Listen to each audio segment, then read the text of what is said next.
नमस्कार सभी को। एक बार पुनः आप सभी का हार्दिक स्वागत अभिनंदन है। तो मैं हूं आपके साथ वसीम और आप देख रहे हैं आपका अपना YouTube channel study with Wasim. तो साथियों, जैसा कि आपको पता है कि हर रोज सुबह के 6 बजे आपको हमारी क्लास देखने को मिलती है। उसी कड़ी के अंदर आज एक नया प्रश्न जो है वो आपके सामने लेकर हाजिर हो गए हैं। आपके सामने कुछ वंशों के नाम लिखे हैं और साथ में उस जगह का नाम लिखा है। तो आपको ये बताना है कि सबसे पहले जो मेवाड़ था, इस मेवाड़ के अंदर कौन सा वंश था। तो मेवाड़ के अंदर गुहिल वंश था या नहीं था। चौहानों ने सांबर में शासन किया था या नहीं किया था। राठौड़ों ने भरतपुर में शासन किया था या बाटी जो है वो जैसलमेर में शासन किया था। इसमें से आपको ये बताना है कि कौन सा सुमेलित नहीं है, यानी कि कौन सा वंश जो है वो इस जगह पे नहीं था। जैसे सबसे पहले अपने अगर बात करें मेवाड़ की, तो साथियों मेवाड़ जो है यानी कि अपने एक तो उदयपुर और उदयपुर के अलावा चित्तौड़, चित्तौड़ के अलावा राजसमंद और राजसमंद के अलावा भीलवाड़ा और भीलवाड़ा के अलावा अपने प्रतापगढ़।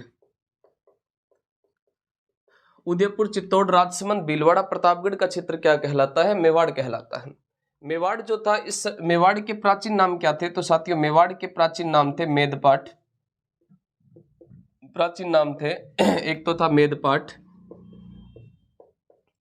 एक था प्रागवाट और एक था सीवी जनपद। सीवी जनपद। और साथियों जो सीवी जनपद है इसकी एक राजधानी हुआ करती थी और सीवी जनपद की उस राजधानी का नाम था मध्यमिका। और मध्यमिका जिसको वर्तमान में नगरी कहते हैं। और नगरी कहाँ पर है? चित्तौड़ के अंदर है। मेवाड़ के अंदर जो वंश था, जिस वंश का नाम था गुहिल वंश, और गुहिल वंश के जो संस्थापक है जिनका नाम था साथियों गुहिलादित्य, गुहिलादित्य या जिनको गुहिल के नाम से भी जाना जाता है।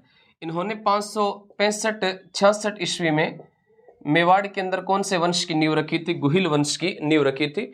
और इस बात की जानकारी कहाँ से मिलती है? तो इस बात की जानकारी साथियों मिलती है सामोली अभिलेख से। कौन से अभिलेख से जानकारी मिलती है? तो सामोली अभिलेख से इस बात की जानकारी मिलती है कि मेवाड़ के अंदर जो गुहिलादित्य था इसने गुहिल वंश की क्या रखी थी? नींव रखी थी।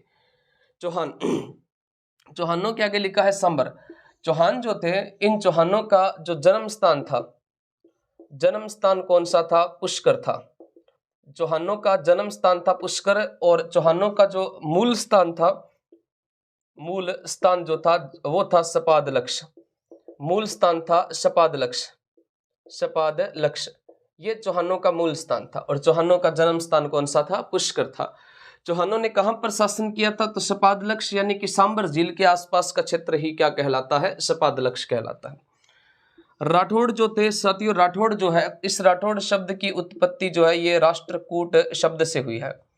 राष्ट्रकूट शब्द जो है, इस राष्ट्रकूट शब्द से कौन से शब्द की उत्पत्ति हुई है? राठौड़ शब्द की उत्पत्ति हुई है। और राठौड़ों ने भरतपुर में शासन नहीं किया था। भरतपुर के अंदर तो कौन सा वंश था? जाट राजवंश था। भरतपुर के अंदर कौन सा वंश था? तो भरतपुर में साथियों जाट वंश था।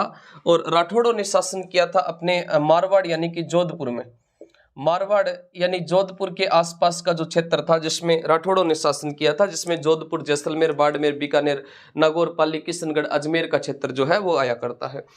बाटी जैसलमेर के अंदर थे। बाटी जो थे, ये बाटी कहां पर थे? तो बाटियों ने शासन जो है वो जैसलमेर के अंदर किया था। जैसलमेर जो रियासत है, जैसलमेर को राजस्थान की पिछड़ी रियासत भी कहा जाता है। और पिछड़ी रियासत प्रजामंडल के दौरान जो है वो जैसलमेर को पंडित जवाहरलाल नेहरू के द्वारा इसको पिछड़ी रियासत जो है वो कहा गया था। विश्व का 8वां अजूबा भी जैसलमेर को कहा जाता है। जैसलमेर में बाटी राजवंश था। और जैसलमेर के अंदर जो है वो साथियों कितने साके हुए थे? 2.5 साके हुए थे। जैसलमेर के अंदर कितने साके हुए थे? तो 2.5 साके जो है वो जैसलमेर के अंदर होते हैं। और जैसलमेर के अंदर अर्ध साका प्रसिद्ध है। और अर्ध साका जो था साथियों ये आपका हुआ था 1550 के अंदर। मूलराज के समय में अर्ध साका होता है। तो इस प्रश्न का सही उत्तर है वो कौन सा हो जाएगा? सी इसका बिल्कुल राइट उत्तर हो जाएगा। प्रत्येक क्लास के लास्ट में आपसे प्रश्न पूछा जाता है, उसी कड़ी में आप ये बताना कि चावंडा वंश ने कहां पर शासन किया था।